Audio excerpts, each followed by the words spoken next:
Is dit 'n Afrikaanse ding of 'n mense ding? Want my brein is besig om te ontplof. So jy kry hierdie baie mense wat met jou deel en is lekker om te deel. Is lekker om mense te leer ken. Ag, dis fantasties. So dan groet jy iemand wat jy ken. Hallo Tannie, gaan dit goed? Hallo Gertjie. Ag Tannie, ek is so bly om Tannie te sien. Ja my kind, ag ek kom nie baie uit hier, jy weet. Die oom se maag is nie deesdae lekker nie. Dis net water. Tannie, ons wil nie dit weet nie. Why are you sharing these things with people? Ons het breins, ons dink mental images, Tannie. Ek kan nie meer.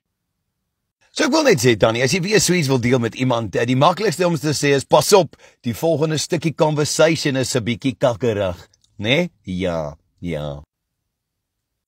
Maar jy weet, ek was besig om vir my hoenderboutjies te bestel daar by Spar, maar nou soek ek Gaviscon 'n Bybel en die ability om nooit in my oë te knik nie. Ek dink in prentjies.